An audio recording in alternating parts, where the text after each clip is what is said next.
Hannah, Hello. I have to start off this week's episode on a bit of an uncomfortable note. Okay. I know how much you are a fan of the simulator games, the menial job simulators, Yeah, a bit. and there are a lot of them coming out this week, including a zombie graveyard simulator. There is a rap simulator where you make euros, like the rap food. Yeah, I was actually thinking the song, like usually we're a rapper. Right. That would be a good one. There's tons of shopping store simulators, that very generic stocking shelves and setting prices. But as I do before every episode, I was going through the list of Steam upcoming games just to see what caught my interest. And I found one that is not much of a simulator, but it's called a simulator. The game title is Ass Sniffing Simulator. Ooh. And I don't know if it's supposed to be a parody because the game references itself as a steady stream of unexpected sensations. And the first GIF is just an unloading of a comical amount of diarrhea. I see this. Yes, I see. But it says realistic sounds and effects. And I watched the trailer for it, and the trailer is just the same sound effect played over and over and over again. Uh-huh. So I don't know who this is for. Because I feel like if you're into something like this, you probably need more, let's call it tactile response. I wouldn't know. Because it's not a VR game. There's nothing, if you're trying to get into the atmosphere, I mean, if you're sniffing the air, there's nothing there. It's very weird to have a mostly smell-based fetish game as a video game. Yeah, but where I'm sitting right now, this is a good thing that it doesn't have the smell. Also, I just feel like it's got to be a parody just from that GIF. I don't know. They also use AI for the voiceover, so the characters sound completely dead inside. This may sound terrible, but the boobies are nice. Yeah. The thing that gets me with a lot of these games is that the 3D porn games all look terrible. Mostly because the models just look like department store mannequins. Mm-hmm. The hair never looks right. The faces have just completely dead expressions on them. This isn't actually too bad in that regard. But yeah, I wanted to bring Ass Sniffing Simulator to your attention first thing for the podcast. I think I'm going to pass on this one. Pass. Respectfully.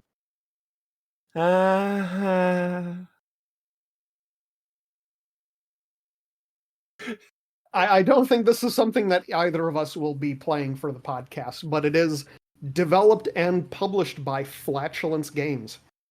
And it does come out on April 16th. I'm mostly curious to see how many people are actually going to buy and review it, because I would imagine if the price is under $5, there is going to be a lot of joke positive reviews for it. Absolutely. People buying it just for the meme. I mean, give the people what they want. I guess. On that note, let's associate Polaris with this content.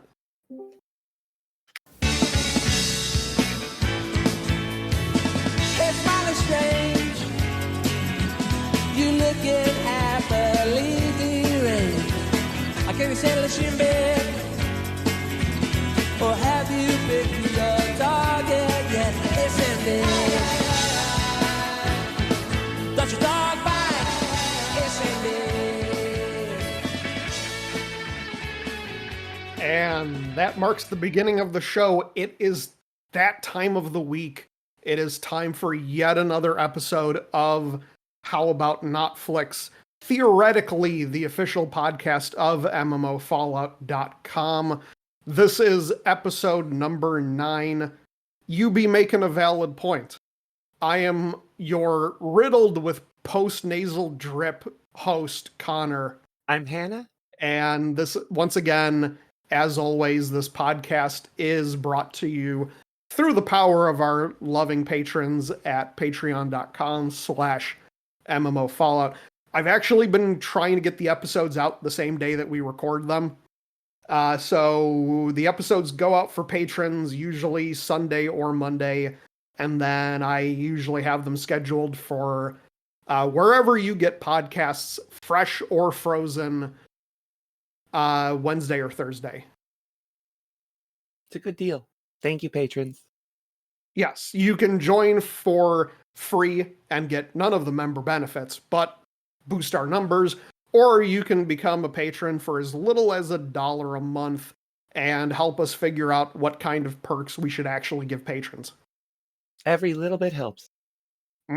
But on that note, we do, from time to time, talk about video games on this podcast. Every now and then. And what have you been doing over the last week? I'll be honest. Real life has been kicking my butt. I've had a lot of real life commitments that I've had to, attend to. So I haven't really had that much time for video games this week. I know it's terrible. But what do I not pay you for? I know. Well, I'll do some more not work later on, boss. I'll get right to it. But I did get to play some last night. I not only got to play some Sea of Thieves, I got to play some Apex Legends. I have some opinions on that, and I also played a little classic game that I'm not to toot my own horn, but I'm very good at hosting, called Quiplash. Quiplash, and dare I ask, what community did you host this game of Quiplash for? Oh, well, I hosted it for the Sentinels of the Store, of course. You can find us over at the Sentinels of the Store Discord, absolutely, where I have been now named the event manager. So I host events. We do video gaming events. First one was Quiplash. Next one's going to be Among Us. By the way, Among Us is currently on sale. It should still be on sale by the time this episode goes out too. It should be, I think, till the 22nd or the 24th. Either way, go pick up Among Us, and then the event should be scheduled soon. We'll host that. It's a good time. We had 6 people show up for the first one. It was a ton of fun. Yeah, it was some good fun. Mm-hmm. Tell us about your Sea of Thieves adventures. Oh, wonderful! So oh my God, let me regale you. It wasn't that interesting. I had a good drop and run. So there's these chests called a Reaper chest. They're either glow gold or they glow red and green. And depending on what color they glow, determines what reward you get from turning them in. I had a gold one. Doesn't really matter which one it is, but when you have one, there is a beam that is seen across the entire map. Everybody can see that you have it. Everybody can see where it is. Everybody can see if it's moving. If you've got it, somebody knows you've got it. There's just no questions about it. So, I don't have a flag up on my boat, so I'm technically running stealth. No one, if I can get out of somebody's line of sight, I can actually run from them. Specifically, this is against the Reaper faction in game, because if the Reapers are level 5, they can see all the boats on the map that have a flag up. So I have like every situation going for me. I'm good. I'm going towards the Reaper hideout to turn it in. By the way, you need to turn in 210 of these damn things overall. I've turned in 186. So I'm just trying to get it done. It's a long quest, and just having fun. I see a Reaper boat, and it's heading east, or it's heading west. No, it's heading west, and it's going by where I'm heading to. So I'm just thinking to myself, all right, they're hustling, they're gonna leave me alone. I got clear sailing ahead of me. Literally, as I'm thinking to myself that very thought, like, I'm fine, everything will be fine, I can see the boat, and I see it abruptly stop and turn around. It's coming for me. Ah, crap. I have two options. I can either try to turn around and run south and bury the darn thing, because if you bury it, nobody knows where it is.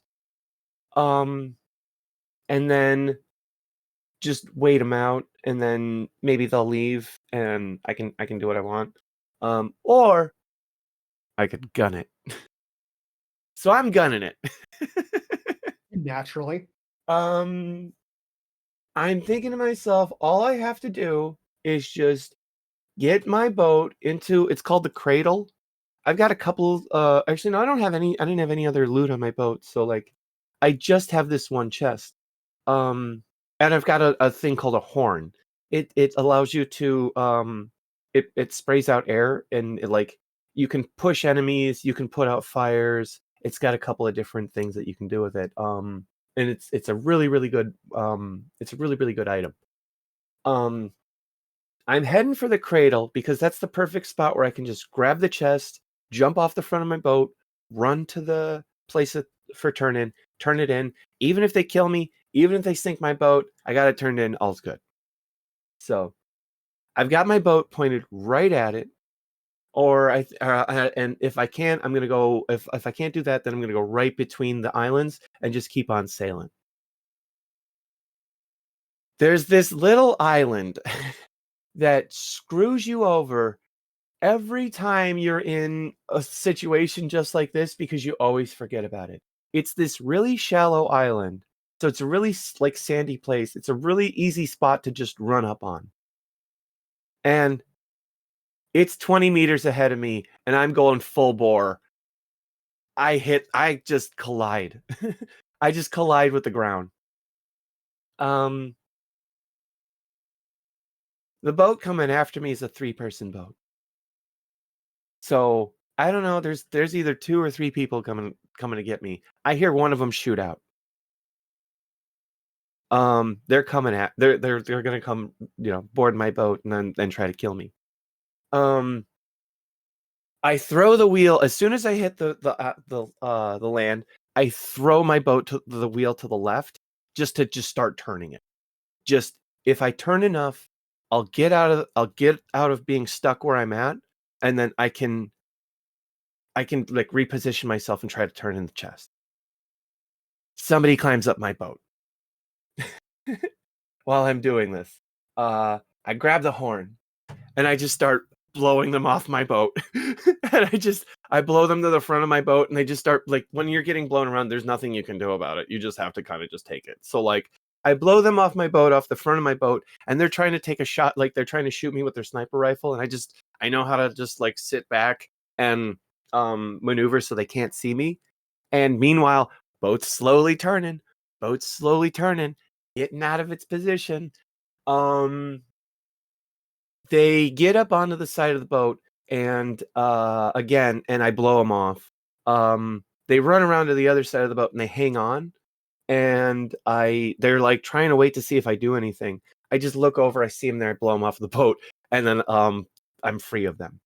I'm free of the guy. He's behind me. He can't catch up to me, but I have the chest still, and I need to turn it in.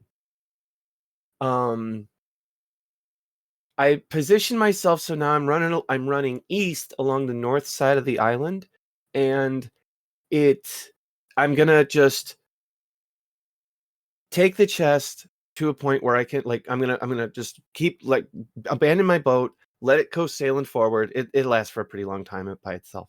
But I'm gonna just abandon my boat, jump with the chest, run, try to turn it in. I do that. I get it turned in. And now I don't have anything else on my boat. So like I'm super happy. I got my chest turned in. I run outside of the turn in place and I see the brigantine right in front of me. I let it pass by and I shoot myself out of a cannon behind it, try to grab mermaid so I can go back to my boat, which is what I do. Get back on my boat and I'm expecting them to just like leave now because I don't have anything else. No, they're pissed off. They're pissed off I turned in the chest and they want to kill me. I run from them for a half an hour. Granted, I don't actually know this because they didn't say anything. We didn't actually say anything to each other. I run for them for about a half an hour. They're trying to chase me down and they can't catch me. I end up just driving into a storm and I lost them that way. They just couldn't follow me into the storm. So I think they collided with a rock when that happened, when they got into the storm. So like gave me a bunch of time to get away from them. They can't see me because I don't have a flag. Like they can't see my position on the map. So I ran away from them and I'm all happy. Didn't kill me. Neener. Another fantastic story. Yeah. I love that game so much because you can just make your own stories like this. And like that is the fun of the game. It's like it's always going to be different because like you have so many options, you have so many different tools to work with, and the player interaction is what drives the game. Yeah, sounds great. Yeah. So, Quiplash. Quiplash. Mm-hmm. You played with me. I did. Yeah, what'd you think? It's a game that makes you feel either very clever or very stupid because you have the rounds where your brain is like, I know exactly what to make of this, and you have the other rounds where you just spend the whole time thinking, I have no clue what to say to this that's funny. Mm-hmm. And then with our group, everything just devolves into one thing that everyone laughs at that just eventually becomes the thing. Yeah. Like with us, it was just people saying Gary Coleman by the time we stopped playing. I've hosted the game hundreds of times on my Twitch channel. You would not believe how often that happens. And it's like with like literally anything. Like it'll be like, anus. It'll be like chicken. It'll be like we had one time the phrase was good sandwich. Like like unfortunately that's when the game starts to devolve a little bit. It's better when people are just having genuine unique answers rather than like, oh, I found something that works and I'm just going to stick with it. So yeah. Quiplash, for those of you who don't know, is a game where you're given a prompt and the goal is to give a response to it that is funny. And then whoever gets the most votes gets the most points, and it's over the course of 3 rounds. So like the prompt might be the most inappropriate thing you want to hear being shouted in a movie theater is blank. Yeah, it's Cards Against Humanity, but instead of playing cards, it's all open-ended. So if you've ever played Cards Against Humanity, it's basically the exact same. And then the points are determined by the people who are playing, due to the nature of the video game. Everybody and anybody can log in. I don't know how many people the game actually supports, but I do know it, like for audience members, it will support thousands.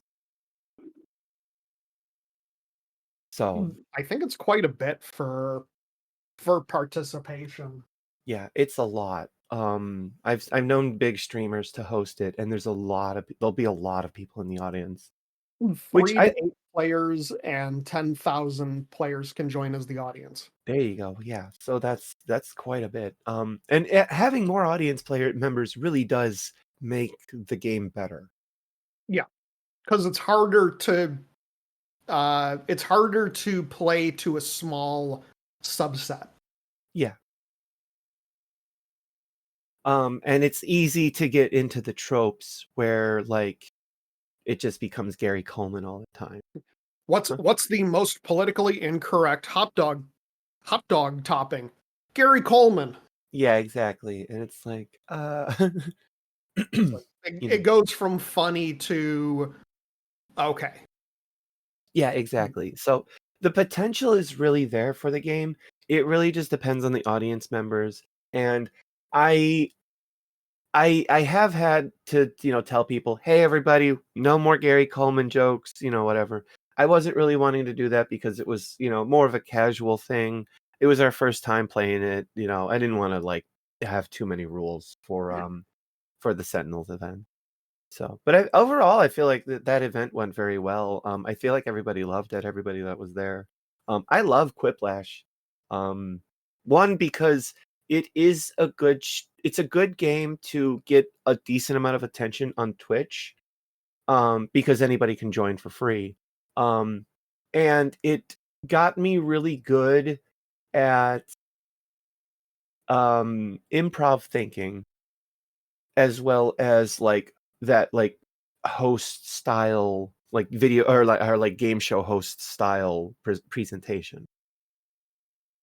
So you get really it really helped me get very good at reading a thing, saying the thing, reacting to it, trying to be as fair as I can with both of them, because I'll read my own answers and I'll react to them and I'll laugh, but I'll also read the other person's answer and react to them and that laugh.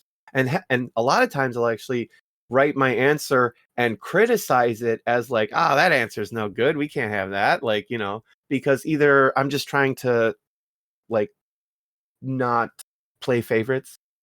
Because it's a game you don't need a host for it. People could just play it, but due to the nature of streaming and everything, I feel like it plays better with a host. Yeah, you don't want everyone just kind of sitting there in silence. Yeah, exactly. Plus, I mean, I love to hear myself talk. Why not? That's why you're on a podcast. Exactly. But it was a lot of fun. I really do enjoy the game because it's good to be social. It's good to like have people feel like they're participating. So Yeah, I thought it went well. yeah. So we will play more of that. I just want to not play the same game all the time. All right. So last game that I played was I played a little bit last night / this morning. Apex Legends. Ooh, we're back onto that. Yeah, they have an event going on right now where if you do a certain what is it? Like if you meet certain qualifications, if you do certain achievements, you will get rewarded 20 Apex packs. So 20 loot boxes. Right. So that's really not bad. If they're just going to hand you 20 loot boxes for free, I'll take them. I like cosmetics. Yeah, absolutely. One thing that a friend of mine plays the game way more than I do. He's got like twice the amount of time, if not more than me. One thing I did notice. Now, I'm terrible at shooter games in general. I'm not great. I don't think I suck, but overall I'm not that great of a shot. And so I tend to use a shotgun. I don't tend to use sniper rifles in Battle Royale. If I am using a sniper rifle, it's more of a like arena shooter, Team Fortress 2.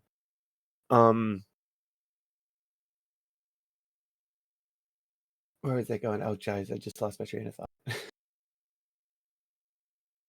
Oh yeah. Oh, so I noticed that my time my time to kill was like real low. I was getting killed almost instantly. And I was like, what's going on? There was a match where I even told my friend like that match pissed me off. That I did not like that match. I dropped in, I went around a corner, I opened a door, and I died. Those And I are was like, always fun for battle royales. yeah, and it's like I had like, I mean, literally the span of like 3 seconds. I did not see any items. I could not even pick up anything. There was nothing around me to pick up. So I was like, why am I dying so fast? I don't suck this bad. And so apparently they just buffed every gun. They just buffed the damage on every gun and they took away helmets. So not only do you have less defense, they're doing more offense. So game is getting a little bit more hardcore than I'm used to. It wasn't bad. The people over at was it Respawn? They know what Yeah. they're doing. They've done the game very well in its career. It's gone through a lot of balance changes. It's gone through just a lot of changes in general, and I feel for the most part they've all been good. I don't push back against this one. It just feels like you're gonna get in and just get slaughtered now rather than like get in maybe punch back a couple here or there but or try to get in a couple of shots or something, but it just seemed like it's like an all or nothing thing. More akin to like Rainbow Six Siege, where if you get shot like 2 or 3 times you're just dead. Right. Yeah, it's not great for a battle royale game where you're spending so much time in preparation and then to get into the match and just die almost immediately. Yeah, and it did seem like there were a couple of matches where the matchmaking was like twice as long as the game. And that's no fun. I'm just sitting there like thankfully now you can sit and watch other players while you're matchmaking. Um but like you're sitting there just watching rather than playing the game. I did change servers to Europe because again it was really early this morning. So like um going to Europe meant there's a bigger player pool, less matchmaking. That did improve it, but it was still like drop in, get killed, restart, drop in, get killed, restart. I think we had only gotten to like the final 5 2 or 3 times. Granted, I was playing like crap. I was really not given. I was given my best, but my best was not good enough. I did get a victory royale in Fortnite over Ooh, the weekend. And okay. as usual, it was another case of every single time I win a match, I'm in the mindset of screw it, I'll finish this and quit for the day. That's how it goes. It's always when I care the least that Yeah. I win. That's what you got to do. Every game. I'm done. I'm done after this one. It's like silent rage quitting. Yes. It's making the game think that you don't care so it doesn't punish you as much. Reverse psychology, huh? Huh? Mm. Oh, congrats on that though. How is Fortnite? What? How is Fortnite? It's pretty good. It's very. They haven't really updated anything since the last time I talked about it. I have been having a lot of fun with the Mortal Kombat items, and the only update since the last time we talked about it was they added Sabrina Carpenter into the Fortnite Festival. I listened to a few of her songs in the festival because they give you a bonus experience for playing them, and I gotta say I'm not a fan of Sabrina Carpenter's music. That's fair. I like Espresso. It's a good song. They do have a fantastic opportunity though. I don't know if it's possible to kill a human being through sheer embarrassment, but one artist that they did put on the same week as Sabrina Carpenter, or at the very least they featured the song, was Kendrick Lamar. Oh boy. Specifically, All the Stars. Okay. Now, I know that Fortnite is a rated T game, but I think that if it could be played during the Super Bowl, that you could get a radio edit of Not Like Us into Fortnite Festival. And like I said, I don't know if the embarrassment of having a diss track could kill you being in Fortnite, but I'm willing to risk Drake by really hoping that they put that in Fortnite. Could be God's plan. There's got to be a radio edit of Not Like Us. I mean, he made an edit for the Super Bowl. That's all I want. That would be 2025. That's all I want. Not Like Us in Fortnite Festival. I'm down. I mean, I'm not the biggest fan of Drake. His music's okay. He's got a couple of good songs, but it's like the things he did. Oh my god. The magic of Fortnite Festival. It's probably the only time in the last decade that anyone's really thought of Soulja Boy crank that in any official capacity. And I'm kind of curious what kind of payout he got for it, but Crank That was a Battle Pass song. Which is the only reason I own it.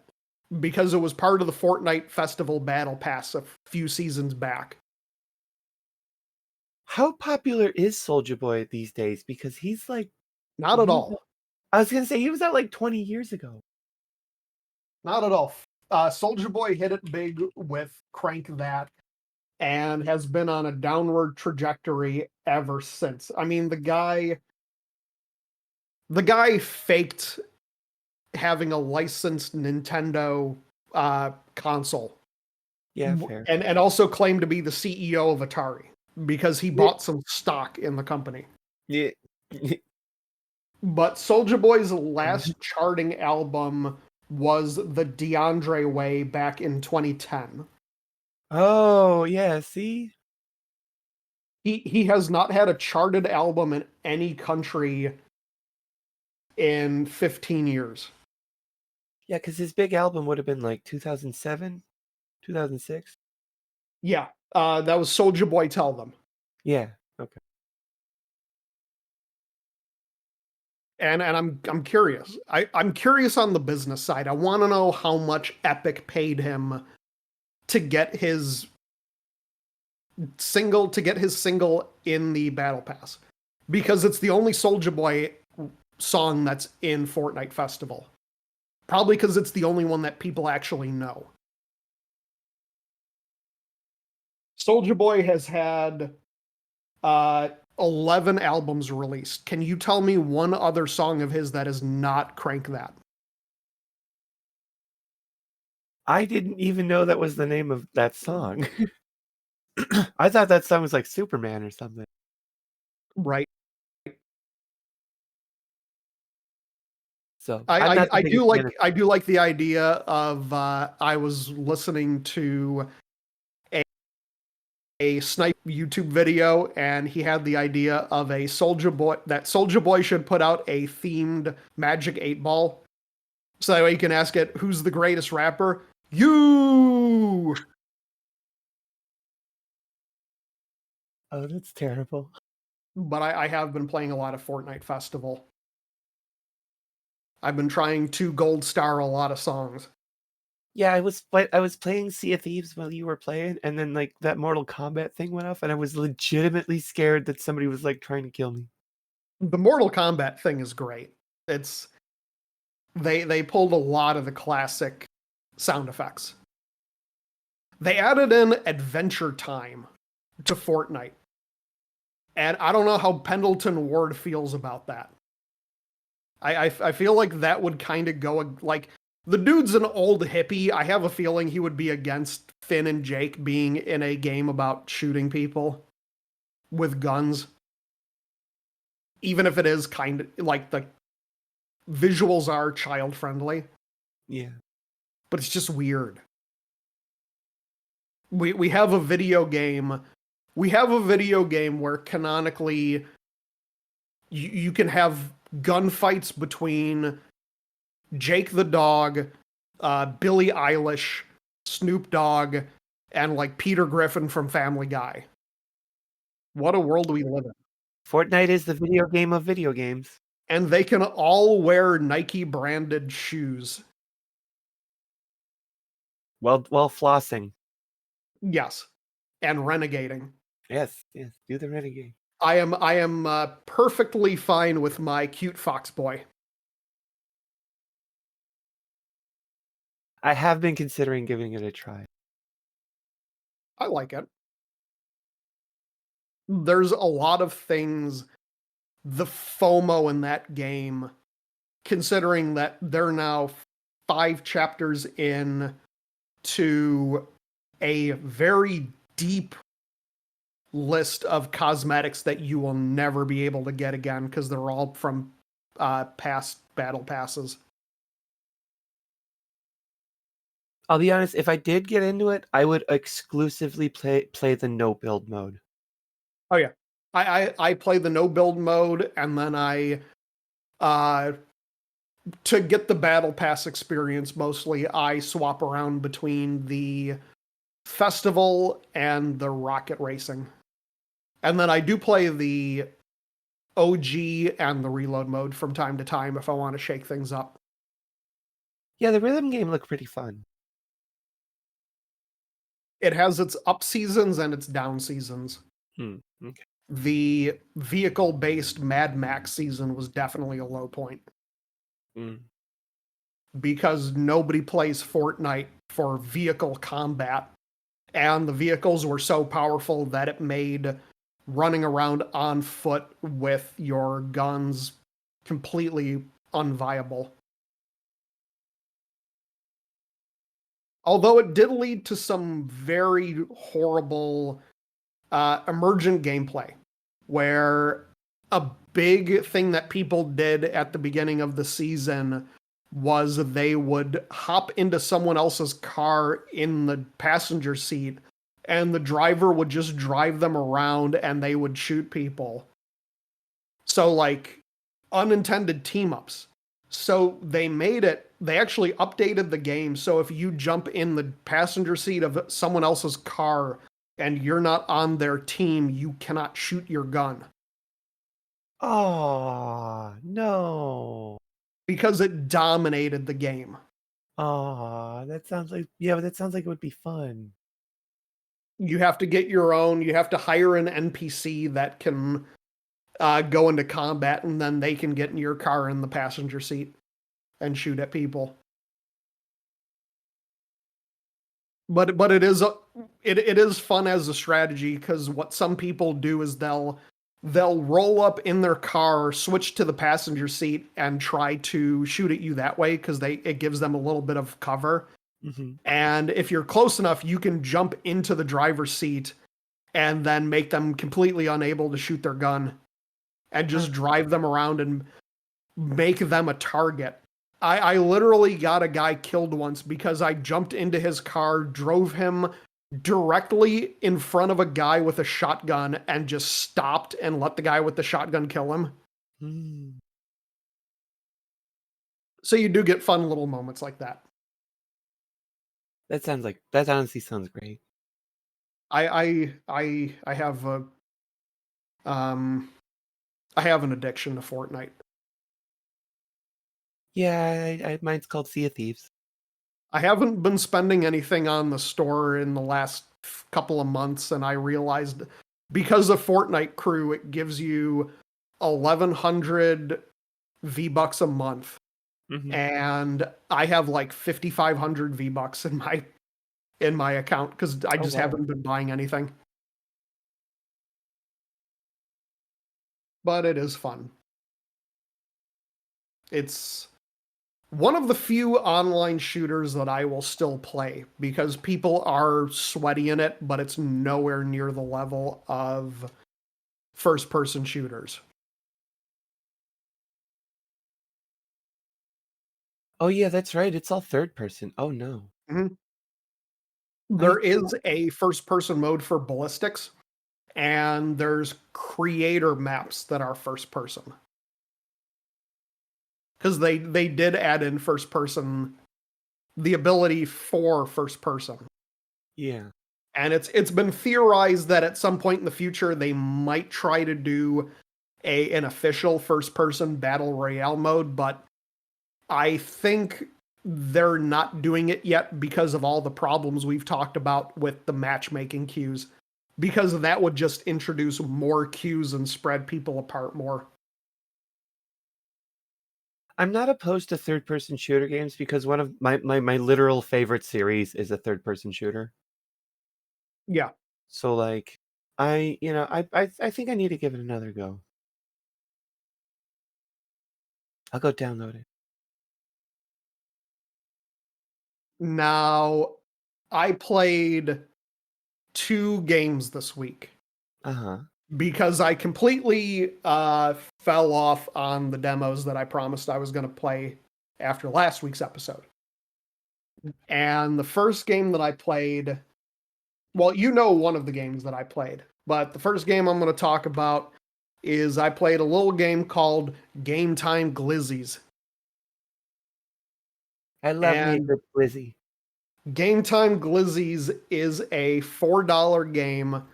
It is an indie game with a very short single player mode and then a very long sandbox mode. Now, the goal of Gametime Glizzys is that you are you run a hot dog stand at a hockey rink. And the hot dog stand is behind on debt by $1,000.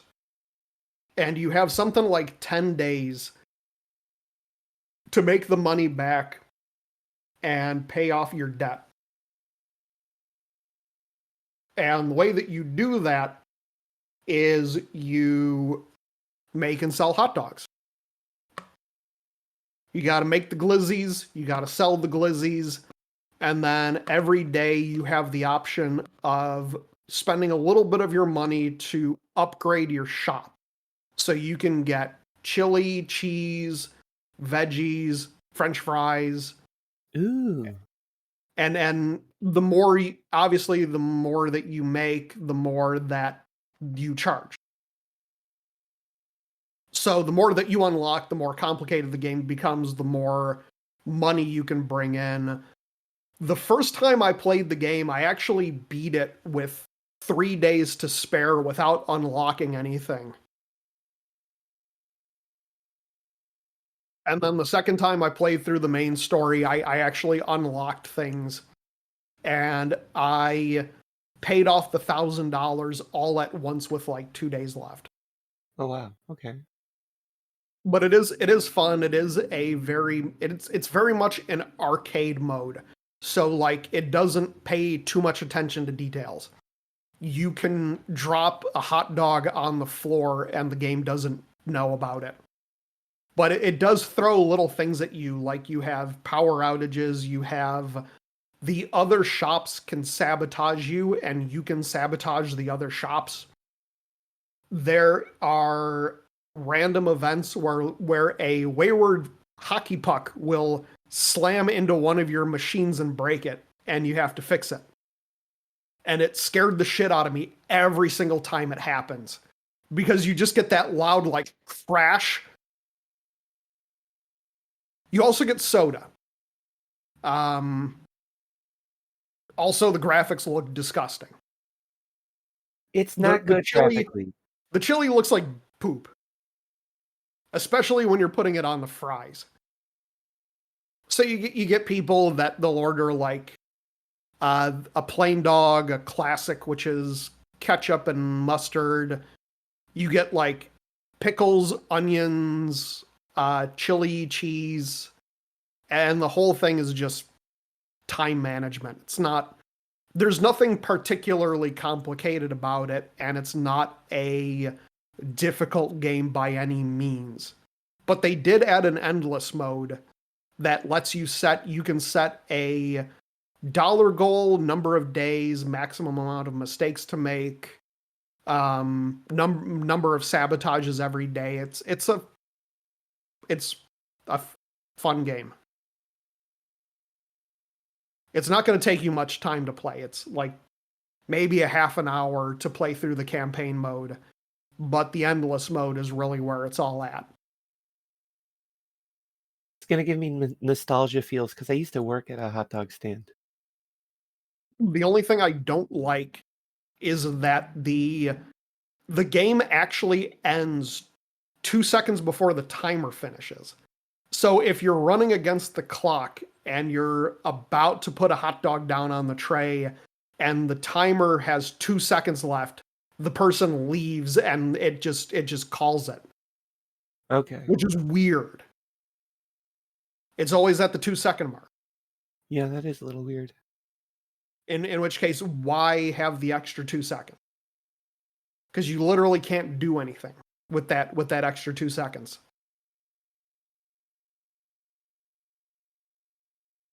Yeah, that is a little weird. I'm not sure on that. But it is fun. I mean, it's a very small game. It's one of those titles that I can say it's $4. Yeah. It's $4. You're going to get a few hours of entertainment out of it. It is wholly inoffensive, and it's just kind of something to play. It does have a positive 83% review score. 85. 85%. And everyone it's a thing. It's another game for my long library of making food games. Yeah, I mean, if it does what it says that it is, and it just, it doesn't have the best graphics. It's not terrible. It gets the job done, but that's about all I can say for it. The graphics kind of remind me of I think it's called Hamster Hunter.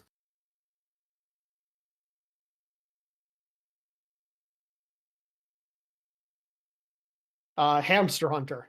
Just the kind of art style of it. That very pixely, very choppy animation. Hamster Hunter, by the way, is a fantastic game where you come home to a family reunion to find that your family has been murdered by hamsters. No. So you go on a rampage and decide to kill all of the hamsters. And it's literally just a game. It reminds me of the Newground games. Of just like the Newground games that were just kind of torture simulators. Of just kind of seeing what art the person made. Because it's all about torturing hamsters to death. Yeah, there's a guillotine and everything. It's quite graphic even. There's a guillotine, there's the bronze cow or whatever it's called, where like you put the hamster in and then it just roasts it alive. No. There is a hamster trap, which is a hamster with gigantic tits that lures in other hamsters. I love this. I think that they took it out of the game, but in my save, I still have, there's a cross that you can get that you recruit a hamster as a priest, and the hamster goes out and gets other hamsters and then crucifies them to the cross. I could see why they took that out of the game. They didn't take it out for offensive reasons. It was just taken out because they wanted more. They wanted to replace it with something else.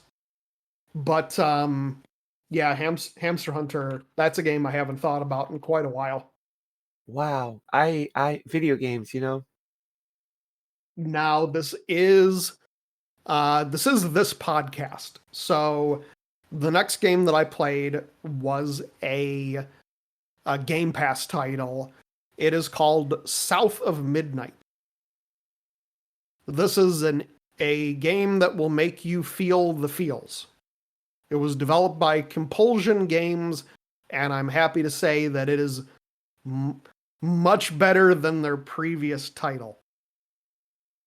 Now, South of Midnight, it is I love the art style of this game. It is stop motion claymation set in the deep American South with a lot of Southern American folklore. A lot of banjos, a lot of catfish, a lot of like alligators and people with really almost silly sounding names. You meet a guy named Rhubarb and his brother Benji. There is a Dolly Parton reference with a character named Jolene. There you get one of the bad guys one of the bosses is an alligator named Two-Toe Tom. Another one is Huggin' Molly. So you have this really fantastical cast, and the game is all about you're looking for your mom who was swept away in a storm along with your house. And you discover that you have magical abilities to see and mend tormented souls.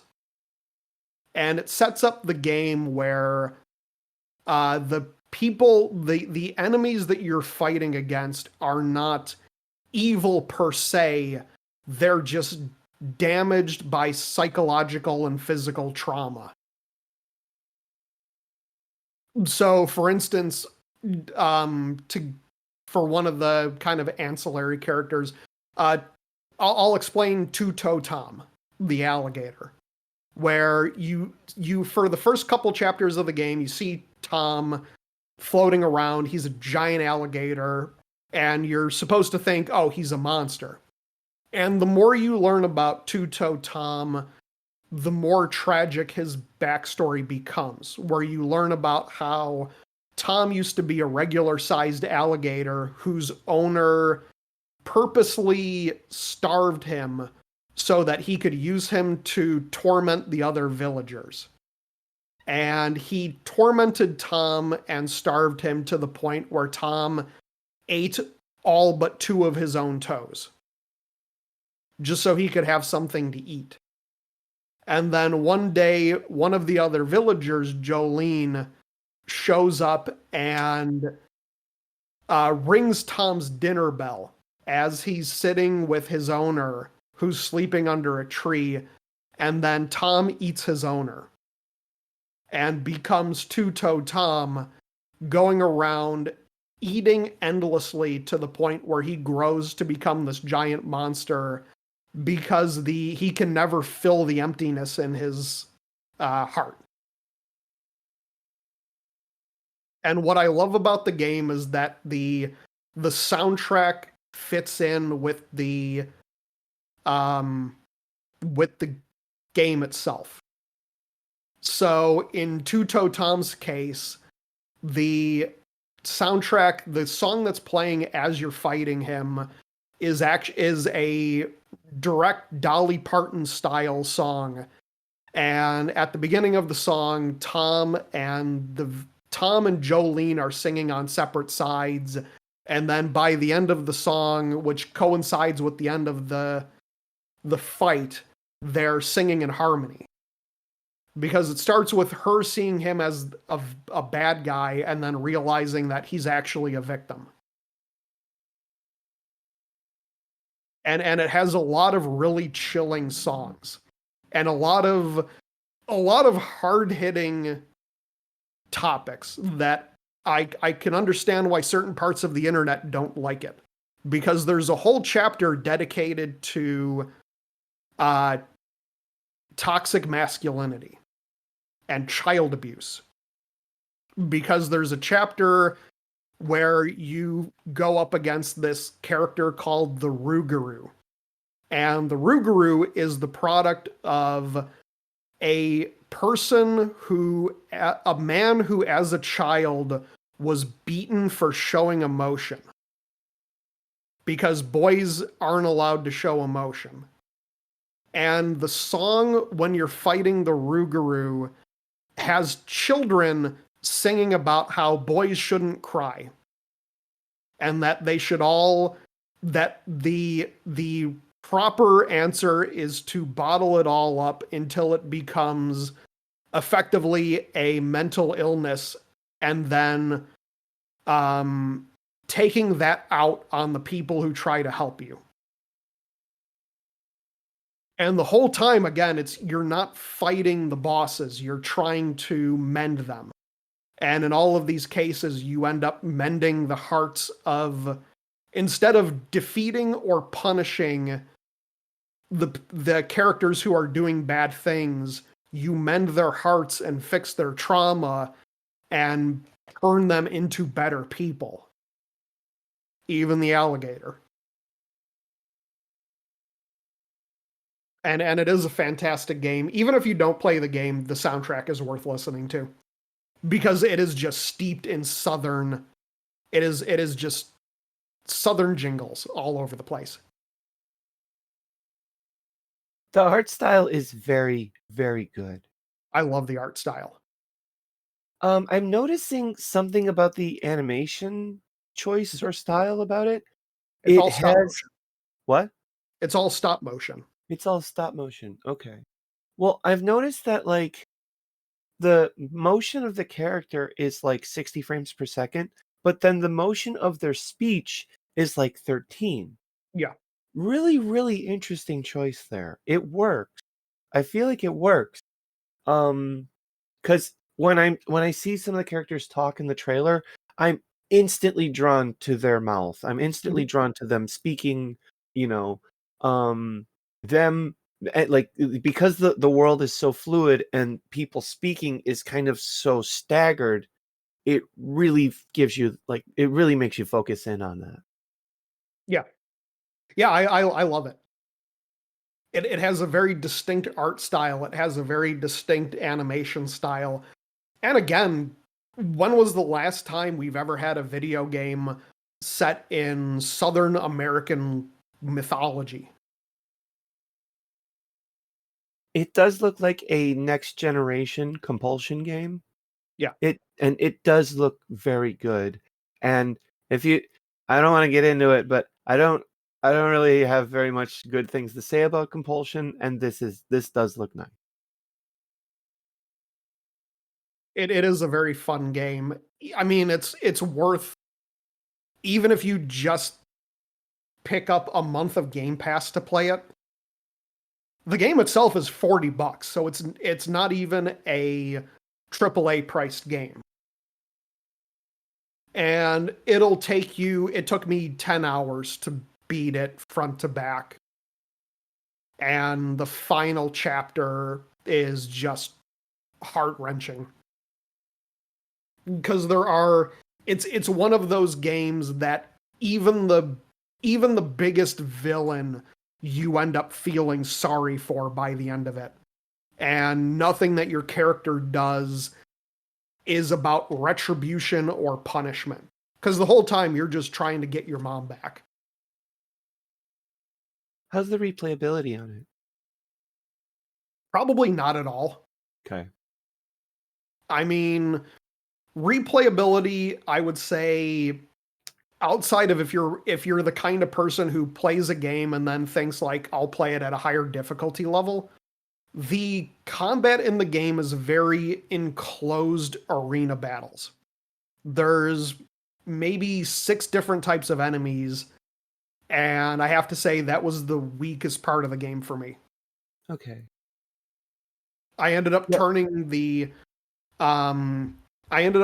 difficulty down just because the fight started getting tedious. It has like the environment seems similar to something like Fable. Am I wrong there? No. Okay. You go around, you get upgrades to your powers. You get the upgrade currency is called floofs. Okay. and you get it upgrades your abilities, and you also have a little companion character named Crouton Ooh, cute. that you can send to go into small areas. And he's a little plush guy. But it is a beautiful game. It looks great. The soundtrack, again, just I would recommend listening to the soundtrack. Because the reason why I bring up Fable is because Fable has obviously replayability because you can go through as the light, you can go through as the dark, or however varying what's that? I just said oh. Yeah. So if I'm okay with games that give you a really good one time through. I just like games, that I feel like that's just something I would want to address with this. There's nothing like that here. It's only one story path. There's no collectathon either. I mean, outside of the upgrades, not really. Okay. You can find notes and stuff, but it's not really. I wouldn't call it a collectathon. Yeah, because there's the Korok seeds from Legend of Zelda. You could, that's a collectathon if you can go through and get all that. No, that doesn't really exist. You find notes and stuff that add to the story, but I wouldn't really call it a collectathon. Yeah, I wouldn't call it that either. Especially if it's story stuff. That's just adding more depth to the setting. Yeah. It But looks good. I might play it. I might give it a go if I we're on Game Pass. it is on Game Pass. So yeah. That's one of the main reasons that I played it as soon as I did. Yeah, that just came out actually last week. Yeah. Probably the fastest I've completed a new game release.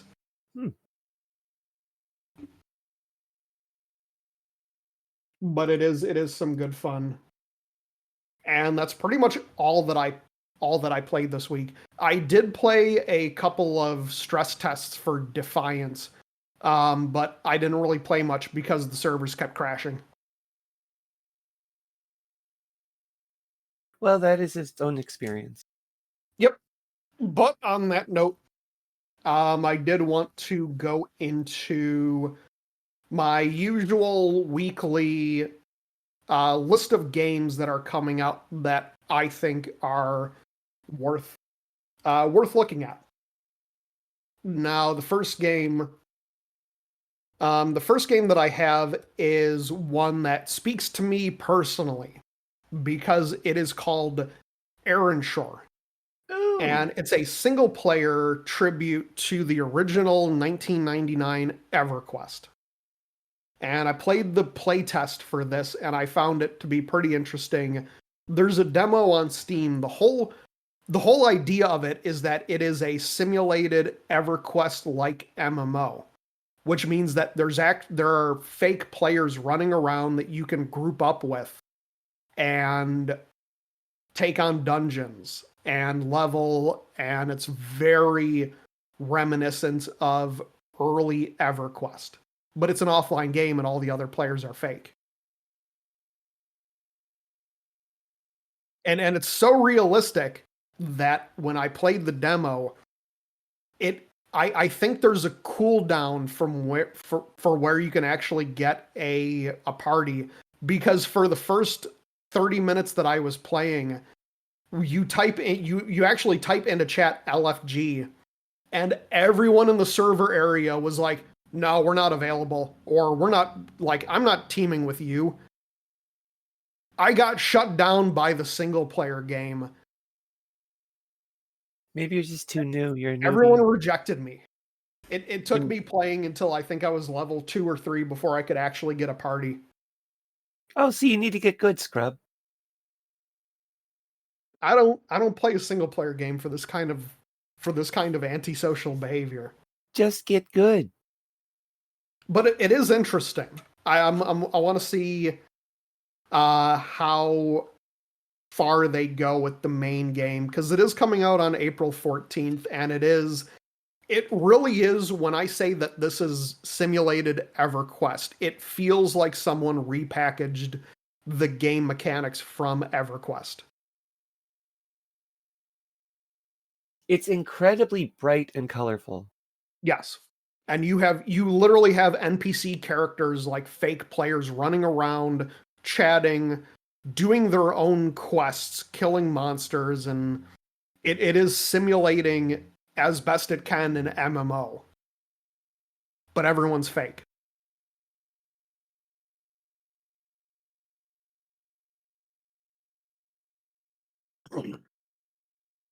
Erenshor.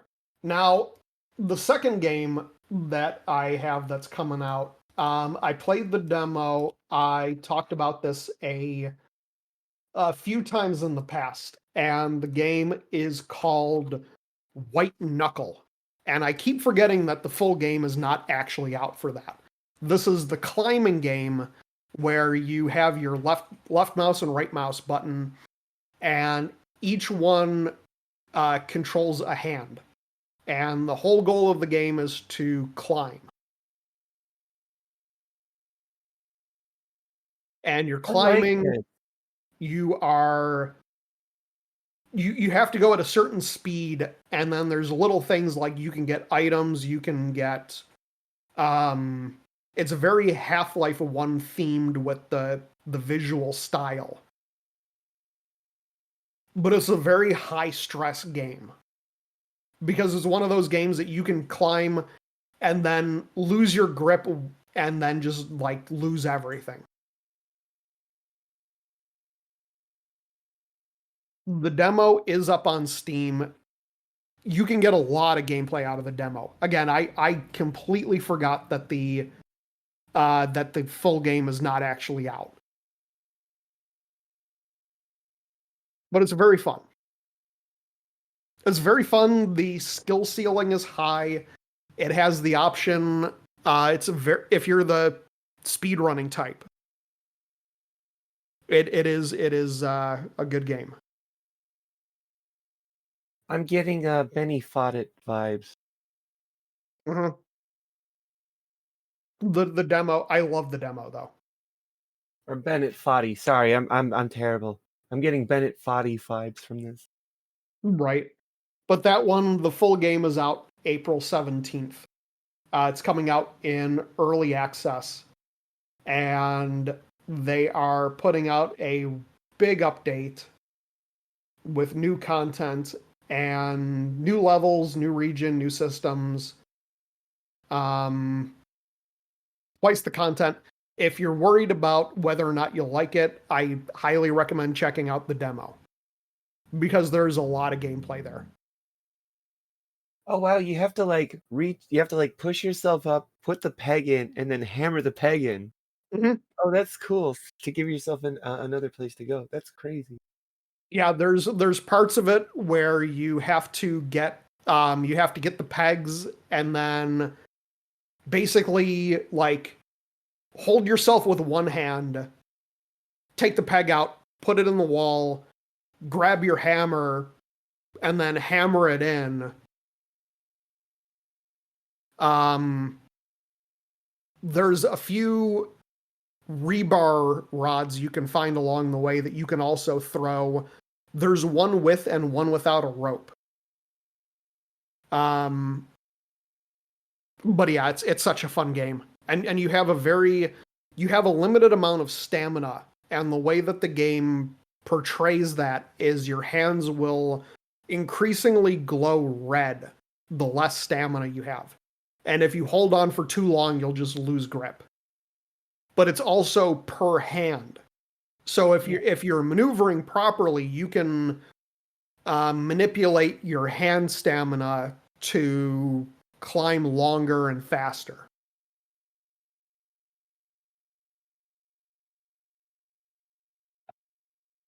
But it's very Half-Life themed. You have roaches that look like the roaches from Half-Life. You have an enemy that's very similar to the barnacle.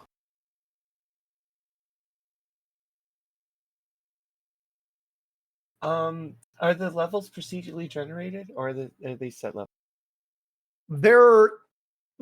The order is procedurally generated, but you start to notice that they're the chunks of the levels are static, but the order that you go through them is procedurally generated. Okay, so it's different every time. Yeah. So Yeah. you'll start to recognize the rooms. I like that the mechanics, it says there's 17 precision movement mechanics, but I like Mhm. that they're kind of intuitive. They make sense because like the whole like it you can see like the hands turning red. You can see that that's the mechanic for like getting tired, the fatigue. Yeah. It looks good. It really looks good. It's not something I'd usually play, but I'd give it a try. I the one piece of advice that I will give is stick with it. Yeah. Because I played the demo, I got about 10 minutes into the demo and I quit. And I was like, okay, I've seen everything that I need to about this game. I found it frustrating because of the mechanics, it is very difficult to get used to. Because you're trying to train your brain to do a lot of things that you normally don't do in a video game. So it's really hard to get used to. And I played about 15 minutes of it, said, I've seen everything that I think I need to see, and I quit it. And then a couple of days later, I had this itch in my brain where I was like, I kind of want to reinstall it and maybe give it a second look. And I have probably over 10 hours in the demo Oh by wow. this point. Do you play one-handed or two? Two. Because you're Yes, using the keyboard to move. Oh, okay. Because And you can also hoist yourself up by using the keyboard with the mouse. Okay, because you had said it was like you pressed with the mouse button, I thought. Yeah. Okay. You clutch your hands with the mouse button, but you're still like moving and jumping and stuff. Oh, I see. I see. Oh, that's right. Okay. Because I was thinking like a one-finger death punch kind of thing, because you could like, Oh, you know. no. Yeah, That's not no, that kind of huh. game. Yeah, okay. Oh, it does look good. I'm gonna try the demo. Like I said, stick with it through that initial feeling of I have no, like, my brain cannot comprehend. It's like learning to walk again for the first time.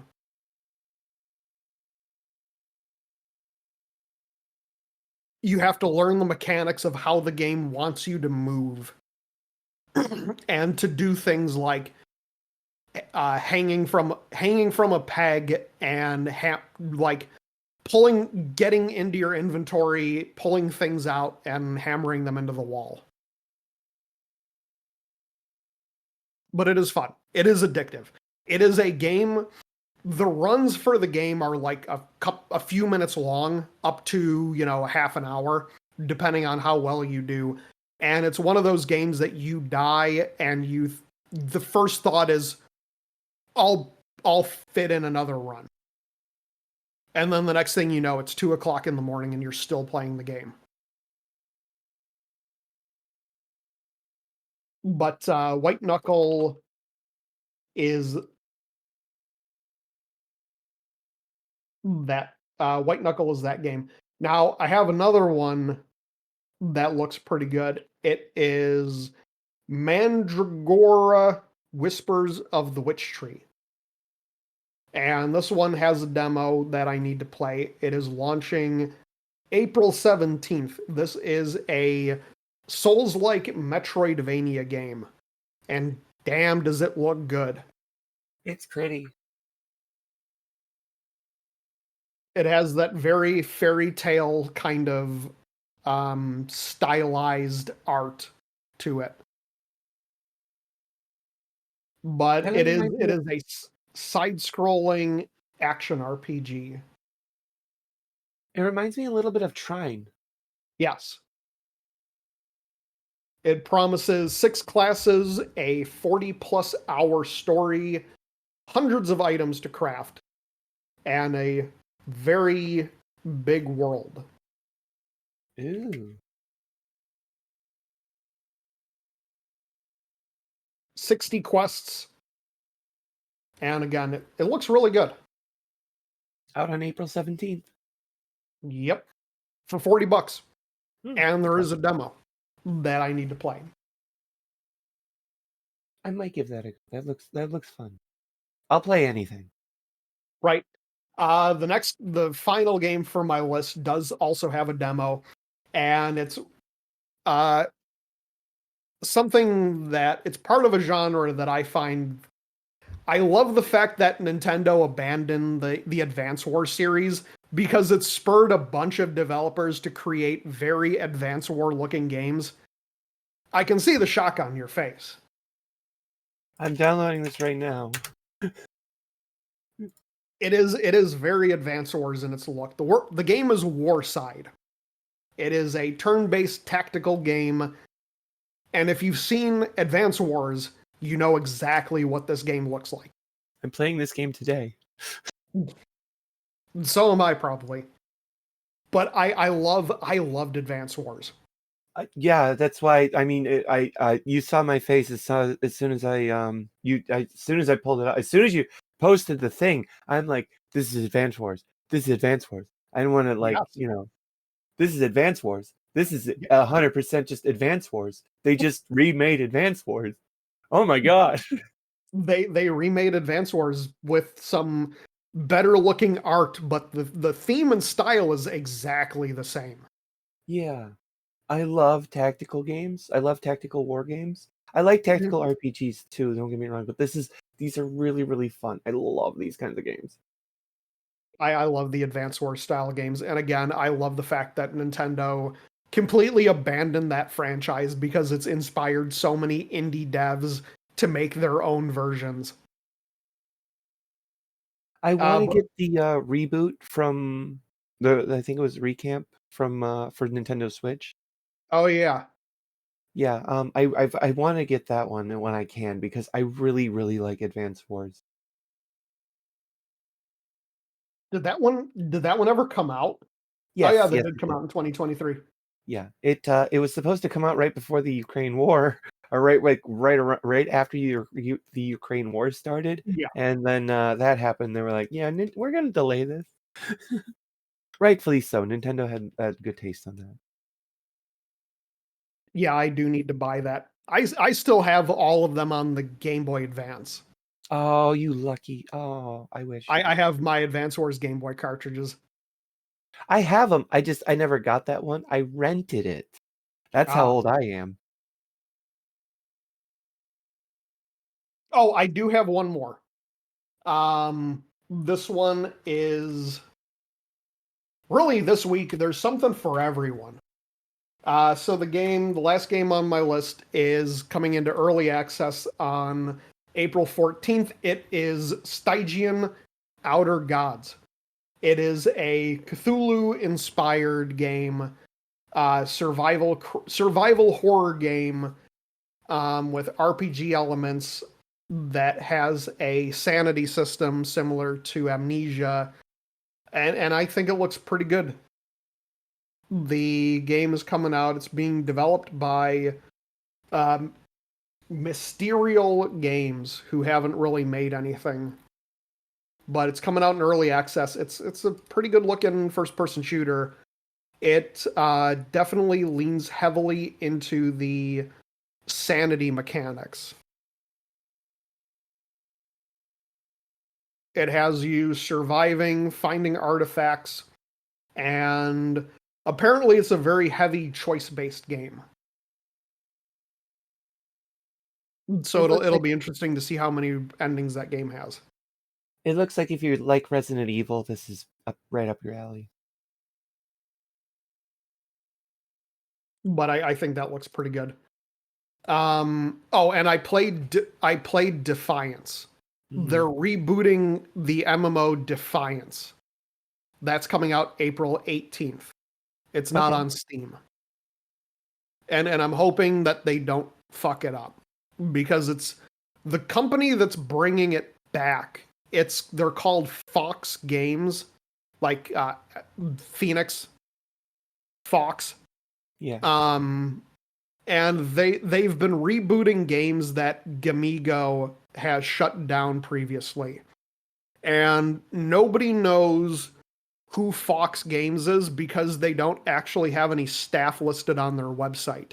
They are, as best as we know, an Indian developer who work entirely remotely.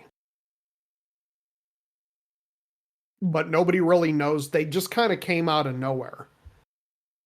And their entire catalog consists of operating previously defunct MMOs. So I'm hoping that they don't screw it up. I put over 700 hours into Defiance when it was still running. And the downside of it is that they weren't allowed any of the accounts when Gamigo shut it down and transferred the license, but so everyone has to start over from scratch. But they're trying to reboot it with less of the shitty monetization that the first game had toward the end of its life. But we'll see. The servers completely collapsed during the two stress tests that they had. But I guess with that, we'll talk about the news. Video game news. And the first one I'm going to go with is continuing from prior weeks, the Minecraft movie. Because people are acting like jackasses during the Minecraft movie. And weirdly enough, the director has come out and said that he's perfectly fine with it. The director, Jared Hess, has said in an interview with Entertainment Weekly that he says it's weird that when you're having too much fun and the cops get called. It's funny because I think it's just literally cheering and throwing popcorn, which is so funny to me that cops are getting called for popcorn. I mean, I kind of agree with him with that. It's weird for people to be calling the police over popcorn being thrown in a movie theater. I think if I was in one of those theaters, I would just go tell the manager I want my money back. Yeah. I can't imagine calling the police on a movie theater for popcorn. Yeah, we're not excusing the behavior either, but it's like, yeah, that seems a little over the top. Unless somebody was like directly throwing popcorn at you. If you just got hit by popcorn, like that's a whole other thing. So like Yeah. It's not okay to throw popcorn for the chicken jockey. People do have to clean all that up. Like, let's Right. behave, please. I would like to see all of those people banned from the movie theater for life. But Yeah. also, I don't like the idea of bringing cops into it. No. And I mean, I think if, because I've seen the scene when they do the chicken jockey, you want to stand up and scream and wave your Minecraft phone sword around after they do it. I am for that. Absolutely. Have fun at the theater. Absolutely. But like, you're making a mess that somebody else has to clean up. It's not like you're going to go around and cleaning up your own popcorn mess. Right. And it did just solidify my commitment to never going to the movie theater. Because even outside of the Minecraft movie, nobody knows how to conduct themselves in a theater anymore. When I was browsing Reddit this morning, I actually saw multiple pictures of like movie theaters are starting to now post like pre-screening warnings of like, don't go crazy over the chicken jockey. Like, Right. It's in the movie. We all know it's in the movie. Have fun, but don't disrupt other people's experience. Yeah. And I mean, I draw the line at calling the police. Yeah, I agree. Also because I used to manage a movie theater. And I distinctly remember we were showing a They were showing one of the Medea movies. And this older white guy came out of the theater to complain about how these two or three black kids were like, he thought that they were laughing too loud. And he's like, if they don't, he's like, if you don't do anything, I'm gonna call the police. I'm like, sir, if you call the, I was like, sir, if you call the police, I'm having them walking you out in cuffs and telling them that you're trespassing. They're laughing. He was like, you're making me the problem. I said, yes. I said, yeah, I'm going. I said, if you call the police over kids laughing in the theater, I said, you're never going to be welcome here again. And you are the asshole. Yeah, I agree with that. Yeah, they're laughing. It's a Medea movie. The Medea movie. It's a Medea movie. What did you expect? Who goes into a Medea movie thinking like, there better not be any laughter in this film? If I'm going to a Medea movie, it is half for the movie, half to just be a witness to the audience. Okay? Yeah. Let's be real. It's I am getting two forms of entertainment here. Okay? Right. And I'm gonna sit back, take it all in, and love it. I ain't gonna complain about nobody laughing behind me. That's part of the show. Mm-hmm. Not this Now, girl. the next piece is tying into the title of the episode, and that is Ubisoft states that players don't have unfettered ownership of games. Here we go. And I would just like to say that they are correct. Yeah. And that's less of a defense of Ubisoft as it is an indictment on United States consumer protection laws.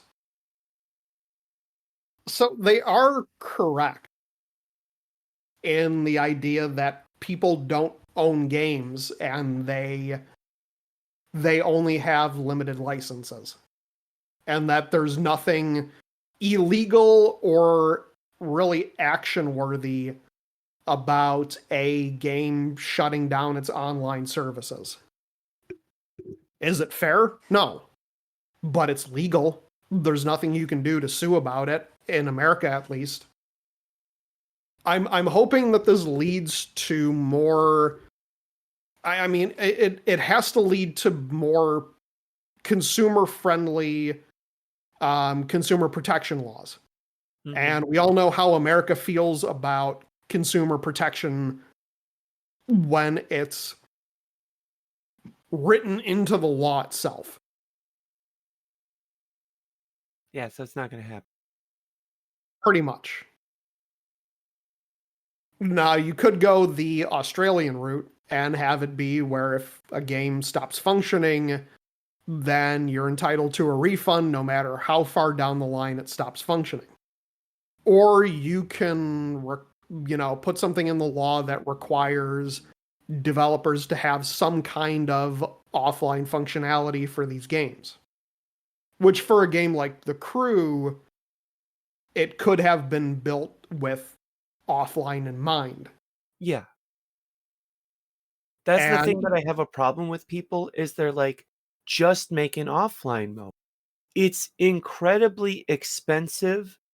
It's usually incredibly difficult, if not impossible, to add these things in as an afterthought. If it were, it would be absolutely doable if it were built in as they were building the game. That I will absolutely give it. If they had it in mind, they could build it alongside it. But adding these things in as an afterthought is not always possible.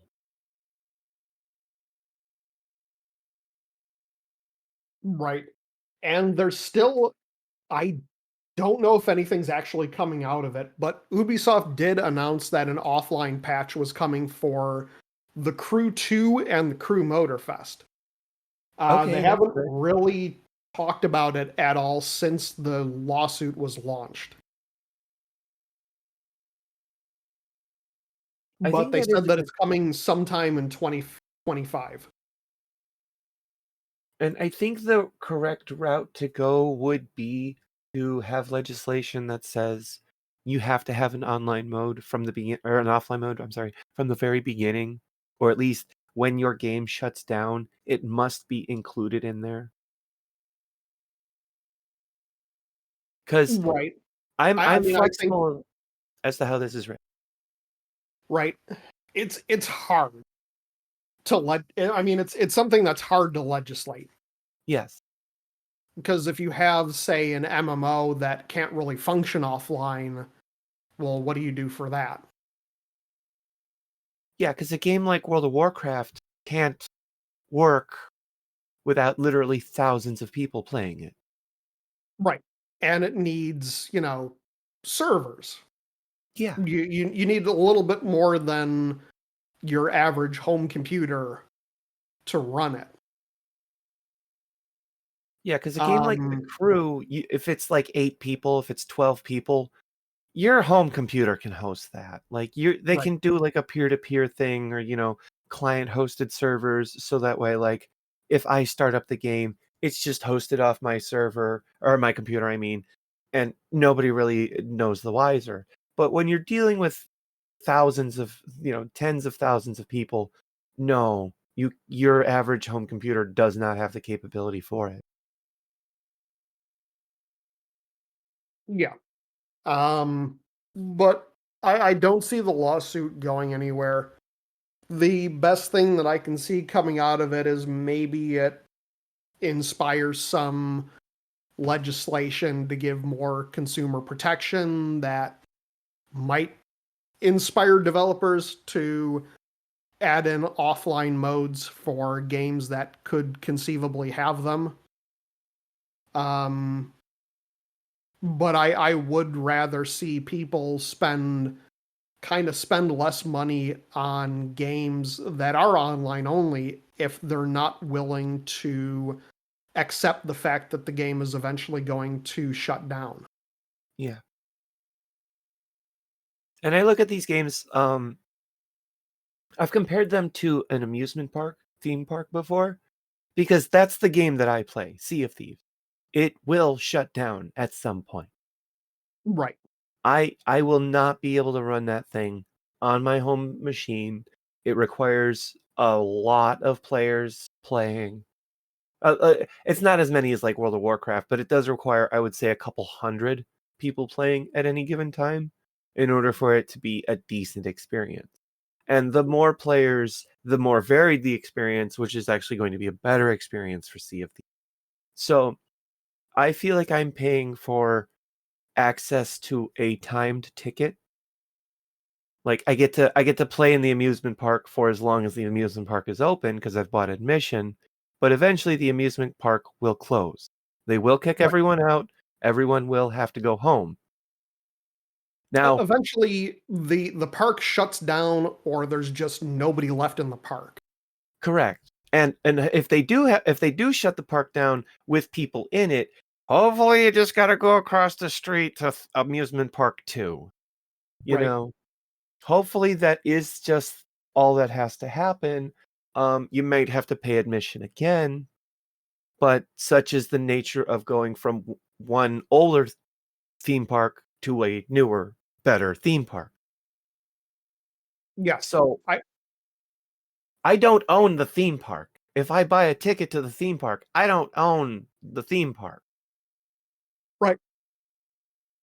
And I also am for legal protection for people who um, host private servers. I Mhm. think that if a game shuts down, the developer should have no legal recourse to go against someone hosting a private server for it. I agree with that as well because, like, if using the same amusement park thing, it's like if Sea of Thieves did shut down, and I can build my own little mini amusement park exactly like it in my own house, and only my friends play on it, then what harm is there being done? No one else can play this thing anyway. Yeah. Like right now, I've been following, there's a server emulator for Marvel Heroes. that's slowly been in development. That's the Marvel ARPG that shut down. Mm-hmm. And I love that idea. I don't think, I mean, considering the developer has long since gone out of business, I don't really think that there's anyone to file any copyright claims on it. But the game is very clearly never coming back. It was never, Marvel Heroes was never profitable during the 6 or 7 years that it was online. So there's absolutely nobody with any intent of actually bringing it back. Mm-hmm. The company that developed it, Gazillion, sold the assets to Gamigo. Or no, they sold the assets to Tryon Worlds, and then when Tryon Worlds went bankrupt, they sold the rights to Gamigo in bankruptcy court. So Gamigo is sitting on the assets. Marvel has no interest in reviving the game because it was never profitable. But the people are bringing it back. Well, I hope it's good. I hope they don't get into any legal trouble doing so, because if they're not offering the game anymore, Mhm. I mean, I love it. know, The way that they're bringing it back, it's very modular. They're making it so people who host servers can tweak all kinds of settings and nice. customize the game. But I can't wait for that to come back. I do love what the developer does, where they post routine blogs about like showing the inner workings of the game and how they're rebuilding the server structure, and like how the game handled things like powers and damage over time and area of effect, and just like showing how the sausage is made to show how this game actually functioned. But it's fun. Speaking of bringing things back from the dead, I have one more news article, and that is that you too, if you have enough money, can own IP from TequilaWorks. TequilaWorks was a software developer in Madrid. They went bankrupt, and their IPs are up at auction. You can own the trademark and IP for Rhyme and Guilt and a few of their other properties for as little as 15,000 euros. Which seems crazy that the auction is still that low. But there's 30 days left to go or something like that. Yeah, they have 4 games in development that apparently are You can get a unreleased. 4-pack of in production projects, Yeah. as well as a Dungeon Tour, Brawler Crawler, The Ancient Mariner. You can get the Invisible Hours, Deadlight, very cheap. You can get the TequilaWorks. I have a feeling a liquor company is going to end up buying the TequilaWorks web domain. But it's 270 euros if you got the money to bid. It's very disappointing that TequilaWorks shut down. And I'm really hoping that their IPs don't get bought up by some dogshit crypto company. Oh no, what if Konami buys them? Well, I mean, if Konami buys them, at least we know that they'll be put into pachinko machines, and then they'll never actually do anything with them video game wise. So better to be in the hands of someone who's not going to do anything with it than the possible, some company that tries to revive Rhyme as a blockchain game. It'll die in the worst way possible on a cruise ship in the middle of the Pacific Ocean. Yep. Dying on the back of a Web3 financial grift. Yep. Mm-hmm. But that's all I have to go by for this week. And we have been here for well over an hour and a half. Oh goodness. It is 5:30 my time. And we started at like 3:45. We did start a little late. We did. But so on that note, I will just say that once again, this is Online for Maintenance, theoretically the official podcast of MMOFallout.com. You can check out this episode and more on our Patreon, patreon.com/MMOFallout. And if you want to join in on the festivities of games like Quiplash, you can check out the Sentinels of the Store Discord server, where Hannah will be hosting future games, like Among Us. I'll put a link to that in the podcast show notes. Thank you. And I will see you next week. Bye, everybody. Mwah.